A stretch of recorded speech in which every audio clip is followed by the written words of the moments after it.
Hi, everybody. I wanted to create a video for those of you who are now in this mode of anticipating the holidays. Maybe you have family coming to visit, maybe you're going to visit family, maybe you're even going to a childhood home. And there is some angst coming up, maybe even some anxiety as you're thinking about those old family patterns, that old family dysfunction, family drama. And you're just anticipating that, having to experience that all over again. So this is what I want to talk about today, and I'm actually just going to share this slide. We're going to talk about going home for the holiday drama. And what I want to do in this video is take the time and look at some of these dynamics a little bit more closely with love and compassion, but ideally for the purpose of creating some new empowered perspectives and some new empowered strategies. And for this reason, because what I personally hold as true is that it's not even a what if, that if we really do turn towards some of these behaviors, dysfunctions, barriers, and pain, we can actually use this to create what it is we all want. We can transform it into unconditional acceptance. So that's really the main message I want to leave you with, that that's possible if we can start to look at it and hold it in some different ways. So that's what I'm going to be talking about. And what I always like to do when I talk about this topic is just share very authentically for just a minute. I talk about this topic. I'm passionate about these topics because my relationships were a disaster. My family was very, very dysfunctional, but then I just recreated that over and over throughout my life.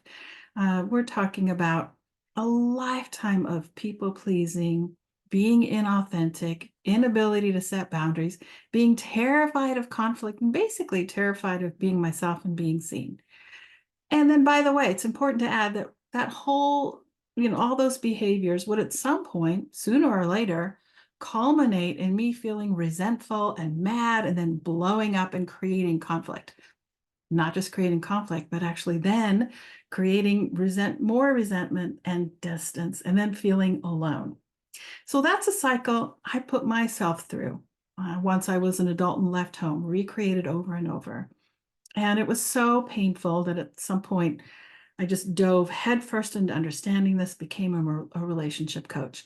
And ultimately, when I found MAP and became a MAP practitioner, that's when I was really able to transform some of these behaviors and start moving myself towards unconditional acceptance of myself, of my family members, and just to start healing some of that old dysfunction and creating a new experience now. So I share that really to inspire you to not just say I can relate to where you're coming from, and not just to say I'm compassionate because I am, but really that we can transform this. Whatever it is for you, it can be transformed. Okay, so let's dive in. We're going to talk about some of those barriers. Let's just start naming them right off the bat. So, what are the barriers that come up for you when you think about getting along with family, family drama? And I want to broaden that. So, we're not just talking about your family of origin, although we're certainly talking about parents and siblings, but we might also be talking about your partner. We might be talking about within your own family and your kids. We might be talking about your community or your friend circle. So this applies across the board. So the question is, what do you see as contributing to that drama and strain and tension? What is it for you? Do you tend to feel judged when you're with family and again, in any of those levels? Do you feel judged, not good enough, disapproved of? Is that what creates pain for you? Or when you're home, are you feeling, wow, well, I've done all this work on myself, but these people are just still so caught in the dysfunction and unaware. How am I supposed to get along with them? Or are you feeling not heard and not seen? Or, like me, are you a people pleaser and have a hard time just fully being yourself and expressing boundaries and expressing your needs? So what are those barriers? What is it that's creating that pain for you? And if you haven't really named this, I want to strongly encourage you to do that. Just take some time to gently, lovingly, being kind to yourself, reflect on that, maybe do some journaling and see what comes up for you. I'm going to be talking about some specific barriers here today, but and so that might help you recognize, oh, yes, I see myself in that. But I still encourage you to do that work of naming what those barriers are. Now, here's the second most important thing I can say today. The first thing I said is these barriers, they can all be transformed. The second most important thing today, and I say this to fully empower you, and this is really why I want you to know what your particular pain points and barriers are. And that's because what's in the way is the way. Whatever that pain is for you, whether you perceive it as inside or outside of yourself, it is the way to peace, connection, love, anything that you desire. So I really want you to take that in. And this is not to, I'm not saying this for us to judge ourselves, not at all. The reason we say that what's in the way is because whatever it is that's creating that pain and that barrier, that discomfort, that separation or distance, whatever it is, it's something unresolved in you. It's some old trauma, an old wound. There's a belief and there's maybe an associated behavior. It's something in you that's creating that. If other people are behaving and doing whatever they're doing, and there is not an unresolved wound or pain in you, you would just observe them neutrally with curiosity. You might have some things to say about it, but if there wasn't pain in you, their behavior would not create pain.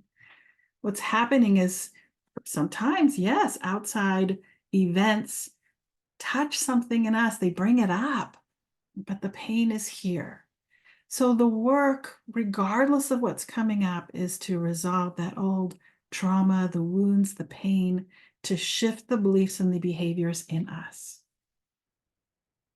And that's going to change everything. And so my intention here is to empower you to go even more deeply than you ever have with this work. And if you're going home for the holidays or convening with family or any group of people and you know something in you is going to get activated, can this be an opportunity for you to notice more deeply and heal whatever in you is still waiting to be healed so that it can be transformed? Can you hold it this way? Imagine that. Imagine if, sure, there might still be some angst about going home, but what if that's how you were holding it? This is a possibility for me to transform. Okay, so hopefully I've inspired you a little bit. Now let's talk a little bit about some of the dynamics. And what I'm going to do, I'm just going to name here the topics I'm going to go through because I don't know, this video might end up being a lot longer than I'm planning. And so what I'm going to do is give you sort of the sequence of topics, and then you can skip ahead if you want to. So number one, I'm going to talk about expectations. Number two, I'm going to talk about feeling judged, disapproved of. Number three, I'm going to talk about dysfunctional family members or community members, whatever it is, who are dysfunctional and unaware, not taking responsibility for their behavior. I'm going to talk about disappointing others, and then we're going to hone in a little bit on setting boundaries. And then we're going to talk about staying clear, calm, and regulated. And lastly, what I also want to touch on is the experience of aloneness. Sometimes we feel alone with family, and there might be some of you saying, but I don't actually even have any family left in the world.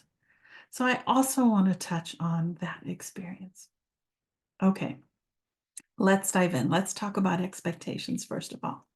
So, I'm going to quote one of my favorite people in the world. Most of us these days have heard of Eckhart Tolle. He's a internationally known spiritual teacher. And this is just one of his many, many really powerful quotes. He says, "If you think you're enlightened, go home for the holidays." I love that quote. And really, what he's saying and what I want to reiterate is, you know, if, I don't care how much meditation, magnetization, spiritual work you've done, chances are very good when we reconvene as a family that old wounds surface. So basically, when the family unit comes back together, anything that has not been already resolved and transformed is very likely to surface. So old wounds, broken agreements, unfinished communications, our old patterned ways of behavior, our commonly held family beliefs, and our roles, the roles that we learned to take on. So all of those just naturally start to surface because it's either unresolved or it's familiar. And then we start to get a little defensive. And then when that happens, we start stepping into all of our old coping strategies and roles, right? So it's just very difficult for that to not happen. So what I want to encourage you is just hold the expectation. Yeah, it's likely to happen. It's likely to get uncomfortable. And if we can hold that expectation ahead of time, not that we're intending for it to happen, but this way we can actually prepare ourselves. Maybe we can even journal or reflect ahead of time. This thing often comes up, or I often step into that behavior. How do I want to do it differently this time? And it can be really helpful to visualize, to in our mind's eye, put ourselves into that situation, see and feel ourselves responding differently. That makes a huge difference in the moment. Otherwise, we just go into automatic pilot.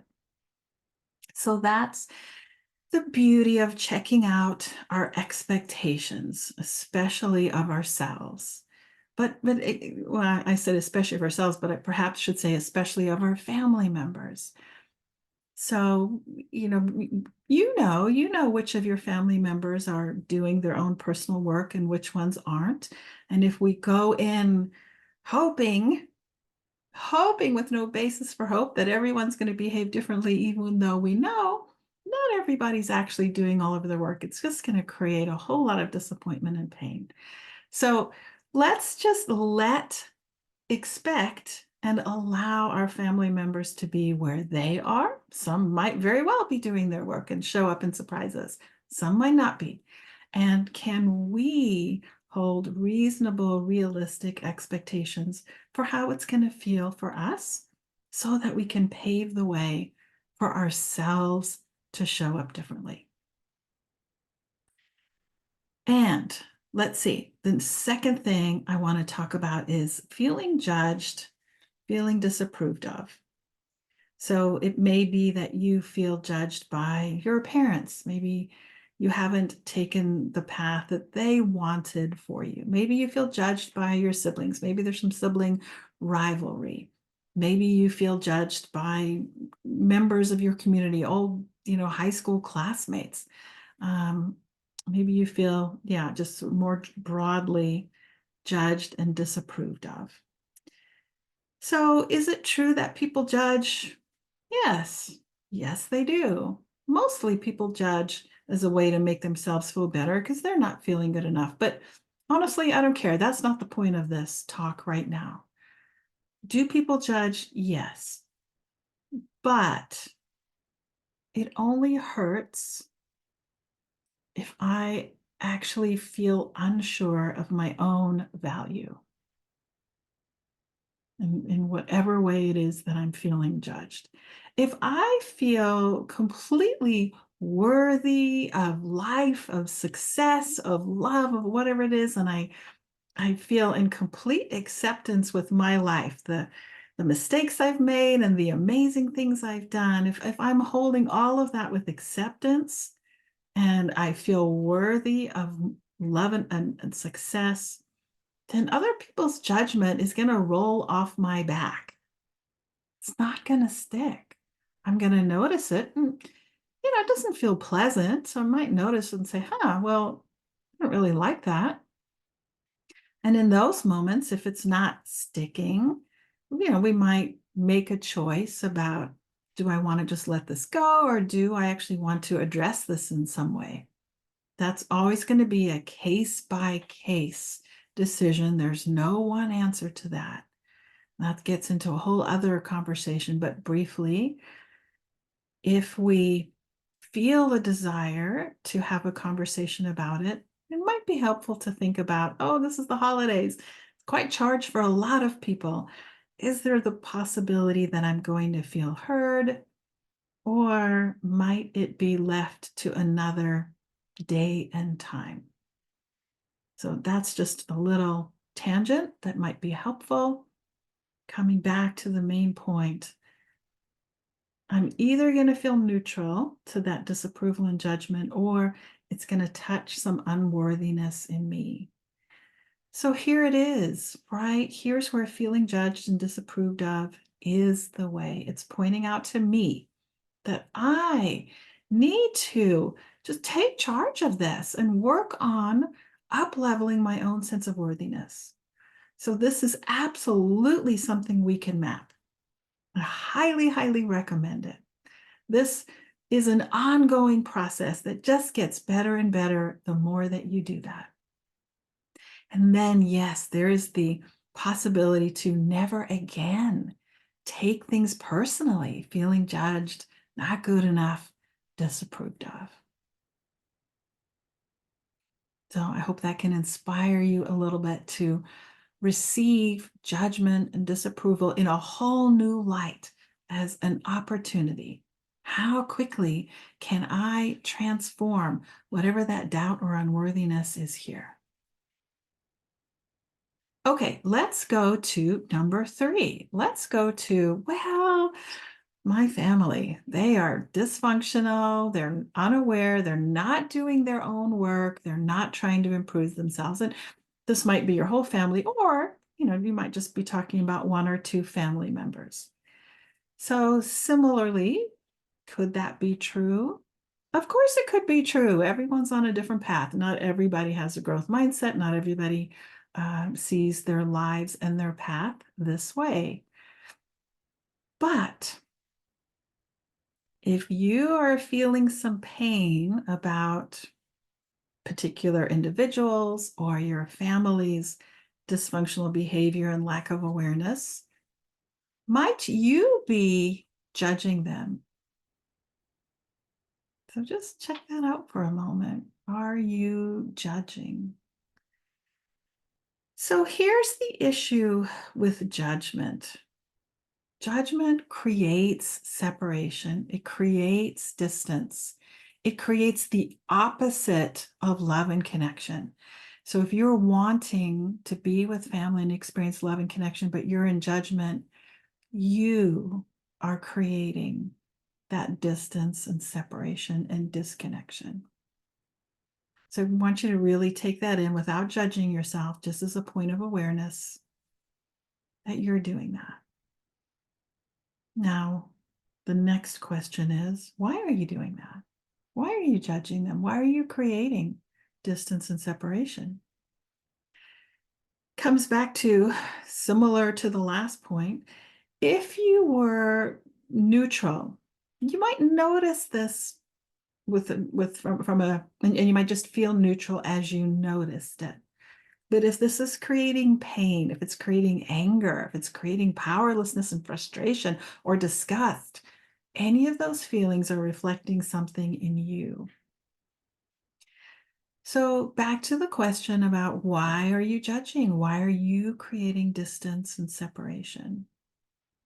So usually we do that to create safety. So it's kind of an odd thing to look at when you unravel it, that we judge people because we're feeling unsafe and we're trying to create safety. So Mostly it's because we're feeling unworthy and we're feeling anxious that people are going to see that and judge us. And so we judge them first. That's most often what's happening. So if you find yourself judging individuals or your family in general, I really strongly recommend that you just sit with that, just reflecting, maybe doing some journaling, taking as honest of a look as you can at why that's coming up. How is that judgment serving you? How is it protecting you? What is it protecting you from? What's underneath that? And what's the opportunity for you? So, this is a huge opportunity when we are finally able to release the need to judge others.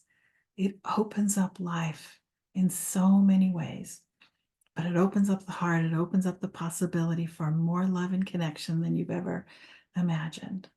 But we have to heal what in us is causing us to judge. And we can do this different ways. We can do this through just compassionate, self-compassionate reflection, working with a coach perhaps. We can also do it just through raising our vibration and our self-worth, because that's generally the problem. So if we can also just focus on raising our self-worth, and that's going to resolve this question or problem of judging others, but also feeling judged or judging ourselves.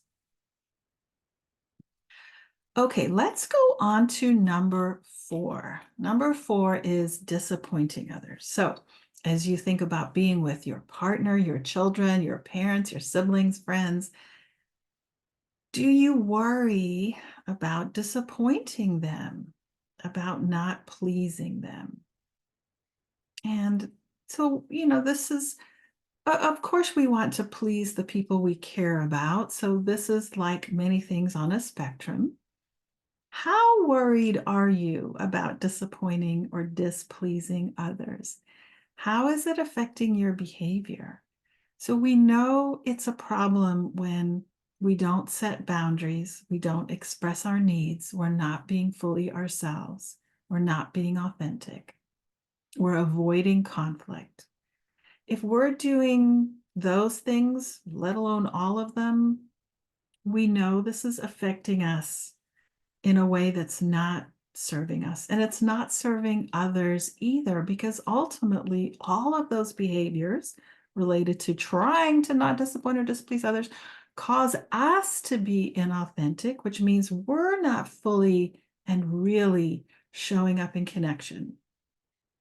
So in our attempt to not disappoint others, who are they even having a relationship with? It's just a shell of you if you're not fully there as your full authentic self, expressing who you are to include your needs and boundaries that might sometimes be inconvenient for others. I'm just pausing for you to take that in a little bit. Is that you? What are you actually creating? What are you actually giving to others when you try to not disappoint or displease? The other piece of this is we could also look at it from this perspective. It's kind of insulting to other people. It's kind of controlling. It's kind of manipulative. Who are we to decide what they want or need or will be disappointed by? Who are we to decide that being disappointed is an experience they shouldn't have? You see what I mean? It's like we're trying to control them. We're trying to manipulate the situation. We're just trying to decide what they need and what's good for them. All we can actually know is what's good for us. We can't know what's good for other people. Our job, each and every one of us, is to show up fully, authentically as ourselves. That's our birthright. That's what we came here to do. That's the point of this whole video, is we want to find all the barriers work through them, map them, heal them, transform them so that we can show up as fully as possible as our authentic selves. That's our gift to the world. That's our gift to ourselves. That's our gift to others. Not deciding for them what's good for them, what they should or shouldn't experience. Okay, and then number 5, one that I wanted to call out, just which is related to that, is the setting boundaries. So sometimes when we're afraid of disappointing, displeasing others, we're afraid of being disliked, we're afraid of conflict, we don't set boundaries, or it's really difficult. So either we don't do it at all. Oh my gosh, anything's okay. I have no needs, just, roll right over me.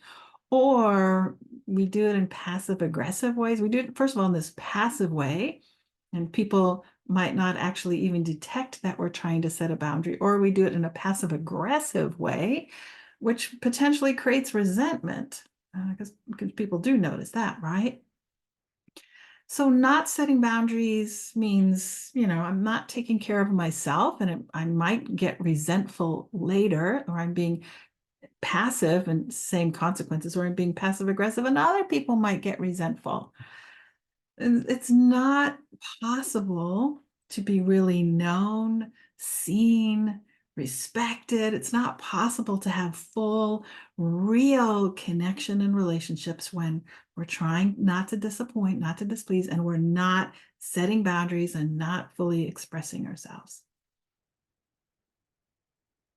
So that's the journey for many of us, is reclaiming the permission, the desire, the willingness to be fully ourselves, to express our needs, to set the boundaries that we need to, just because we need to. So, just in case you need somebody outside of you to give you that permission, perhaps it was never given to you, that permission as a child. That happens to many of us. So, completely understand that. But back to the opportunity now. So, just in case you need that permission, I'm giving it to you right now. Blanket opportunity, I'm sorry, blanket permission to set the boundaries that you need to take care of yourself so that you feel filled up. You feel rested, you feel healthy, you feel available to connect with the people that you love. Okay, so this also just rolls right into number 6, which is staying calm, clear, and regulated. And what I'm talking about our nervous system here.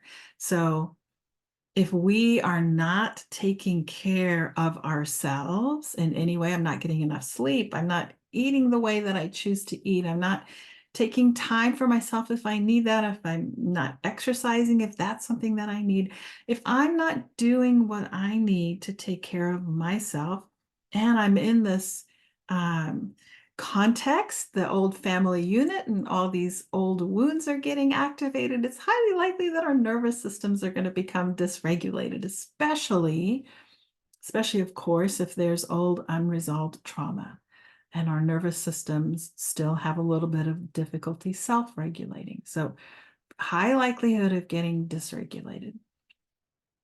And once I'm in dysregulation, now it's really difficult, right, to contribute to healthy, harmonious interactions. When I'm in dysregulation, I don't know about you, but I just want to get the heck out of there. So what I want to encourage each of you to do is, if you know that your nervous system tends to get dysregulated when you're stressed, might be when you're home for the holiday drama, I want you to envision, it kind of goes back to number 1 in the expectations. I want you to think about ahead of time how it is that you regulate your nervous system. What are your normal go-tos? What works for you? And how can you plan that into the visit so that you have the possibility, the time, the space to do that for yourself, and see how that rolls right back into setting boundaries, because you might need to set some boundaries to be able to do that. Just naming some of the things that are super important for regulating our nervous system. One is plenty of sleep, enough sleep. You need to be sleeping somewhere that you feel safe and comfortable. You need to be able to, for many of us, exercise is a big part of regulating our nervous system. If it is for you, how are you going to build that in? If it's dietary, if you have some dietary needs, how do you set the right boundaries? Maybe you even have a way to bring some of your own food if you're traveling so that you can take care of yourself, maybe communicating that ahead of time. And for many of us, when that ability, or I should say inability to regulate our nervous system is a little bit more severe, we might have some other tools that we use: MAP, meditation, breathing exercises, breath work. And so that comes back again to setting boundaries, taking the time for yourself to do that. Maybe if that's your morning practice, maybe if you know this is going to be stressful, you create extra time, an afternoon practice, time for an evening practice. So back to, you absolutely get to set boundaries that enable you to stay clear, calm, regulated, to feel safe, to be fully yourself, to feel safe enough to take care of yourself. All of that is going to contribute to healing the family drama, dysfunction, unresolved wounds, patterns of behavior. Okay, so let's see, where are we? Those are the main six topics that I wanted to talk about. And again, and I'm going to come back to this topic of aloneness, but just reiterating that all of these, as we heal and clear these barriers, build safety and worthiness, new healthy behaviors in terms of expressing ourselves, being ourselves, setting boundaries. As we build those new healthy behaviors, this is what ultimately is going to enable us to unconditionally accept ourselves, and through that, unconditionally accept others. And you might have friends and family members on the same path doing that for you. You get to feel that too. And for those that aren't, we can inspire others with our new behaviors, with new ways of showing up, and we can just with our energy or vibration. So now let's talk a little bit about aloneness. And I wanted to talk about this in two ways. So we can feel alone when we are with others. And some of you might actually just be literally feeling alone in the world. So let's talk first about feeling alone with others. I know this experience well. I did this to myself for decades. I have deep compassion for that experience of feeling alone. And I want to inspire you. I hold compassion and I want to inspire you as well. When we feel alone, when you feel alone with others, it is an experience that we create, perhaps completely innocently, unknowingly. But I assure you, it's an experience that we create. We distance, we separate ourselves from others. And we do that, I talked a little bit earlier about, by judging others. That's one way we create some separation and distance. So if we're doing that, we're going to feel alone. If we're judging ourselves and feeling inadequate, that's also going to make us feel alone. And again, we are doing that. If we are holding resentment or anger or frustration over family dynamics, who people are, how they're showing up, that resentment is going to create separation. Right? So can you start to see this pattern that we create the feeling? We have a thought or a belief, and then we pull back, we hold back, and then we feel alone and disconnected. And it's very painful. So if you're doing any of these things, I lovingly encourage you to reflect on that. Why are you doing that? What's the underlying need? So this is never, never, never a reason to judge ourselves. We just want to look at what's the underlying cause. What am I getting from creating this separation and distance? So I want you to do your own work, but I'm also just going to say that, we do it to protect ourselves. We do it to protect ourselves from being hurt, from being abandoned, from being rejected, from being criticized, potentially from being seen for who we really are. So we're actually just protecting ourselves and creating that separation. And just a little insert here. Sometimes, yes, of course, sometimes relationships are so toxic and abusive that we need to protect ourselves and we need to remove ourselves. So in this whole video, I'm talking about the more average experience here. Of course, if it's abusive and toxic, I highly, highly, highly encourage you to get the support that you need to remove yourself physically and ultimately emotionally from that situation.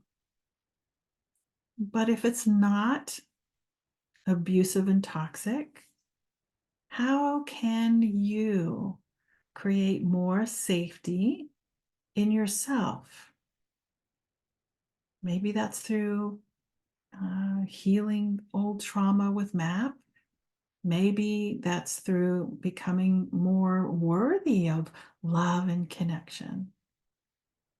So I encourage you to look at what that is. What are you protecting yourself from? What do you need to heal that so that you can feel more safe, more worthy, more open, more available to actual love and connection, to relationships, and to having relationships with people that are perfectly imperfect and imperfectly perfect.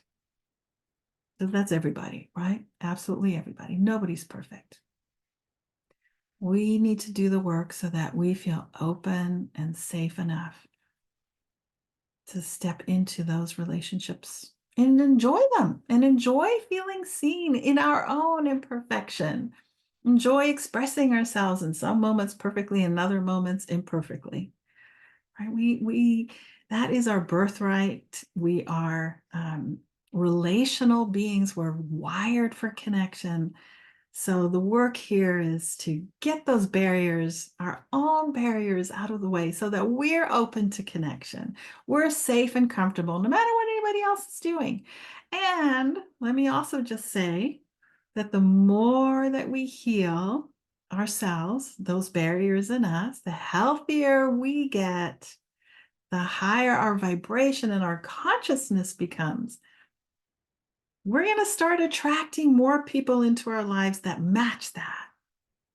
So ultimately, we might still have a few people in our lives that are family members or for whatever reason, relationships we're keeping where there's some drama or potential for drama, or the other person just isn't doing the same level of personal work. So we might choose to keep some of those relationships in our lives, but ultimately the possibility is to attract healthy relationships that are mirroring the work that we're doing in terms of our own worthiness, clarity, and healing.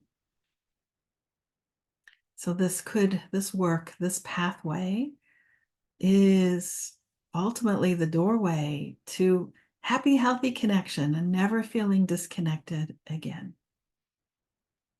Okay, last topic. And this is for those of you that are feeling physically alone, that maybe it can happen for all kinds of reasons. You come from a very small family, and maybe there's family estrangement or family members have passed on and you genuinely are alone in the world. Either way. And once again, I hold deep, deep compassion for you and the pain of that loss and experience of aloneness. And I encourage you, and I hope that you're feeling just as much compassion for yourself. And I want to inspire you. So you might be feeling sadness, In addition to the aloneness, you might be feeling some sadness, alone, loss, and grief. And I want to reframe grief. Maybe you've heard this before. I don't take ownership for naming it this way. I've read it multiple times and I love this. But grief is love with nowhere to go, meaning there was somebody here that I loved and I was able to give this love to and focus this love towards. And with them gone, there's nowhere for this love to go. So that's grief. And there can be this just such incredible loss and frustration. And what do I do with this love? I have nowhere to give this. So this is, again, a very painful experience in life. And I have deep compassion and I honor that experience. And I want to inspire you to see, as the point of this whole video is what's in the way is the way. So if grief and loss is in the way for you to feel love and connection, how is this the way? What is being asked of you? And so that might be a very, very personal question for you to reflect on. And I can't know for you what that answer is. But I can say that diving into the experience of aloneness and really, really uncovering, unraveling, getting to know that feeling is one of the most profound experiences of life. It can be absolutely life-changing in terms of our perspectives and understanding of life. It's just really essentially walking through aloneness to the other side. We start to see what's true, what's not actually true. Are we ever actually alone? So this is for you to answer. Is this perhaps what's being asked of you, to fully experience, untangle aloneness and see through it to the other side, to a deeper understanding of yourself and life? And if that feels like something you might be drawn to do, it's a practice of just gently, compassionately sitting with the experience of aloneness with curiosity, deepening your sense of acceptance as you're able. And that might be 5 minutes. Tomorrow it might be 10 minutes. Might be 5 minutes again the day after that, as you build up some capacity to be with that feeling, to get to know it, to welcome it, and to see through it. And the last thought that I want to leave you with is, when we're in that place of grief, there can be this attachment to, I had all this love for this person or these people, and or either they've passed on or we're estranged, and what am I supposed to do with it? And there can be all kinds of beliefs. It would be disloyal to give it to somebody else. It would be wrong to direct that somewhere else. It would be wrong to put that down. It would be wrong to stop grieving. It would be dishonoring. There can be so many thoughts and beliefs about that.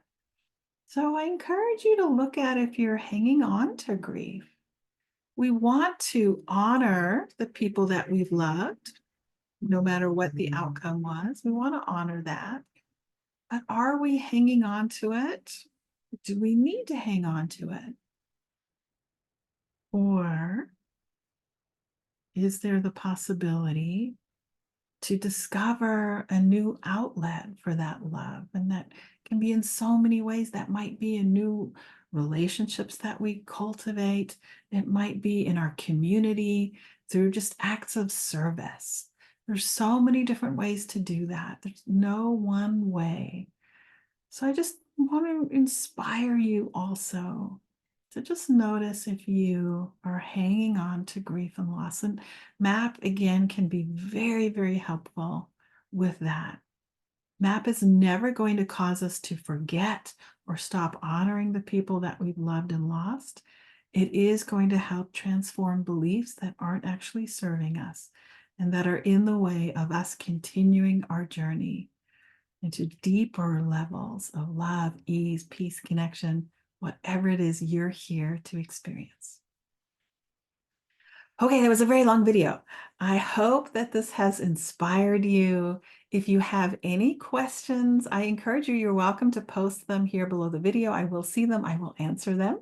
You're also welcome to send me an email if you have a particular family situation and you just want to run it by me. I'm more than open to that. Most of all, I hope this has inspired you, and I hope that the holidays this year are a source of healing and transformation. And I will see you on the other side.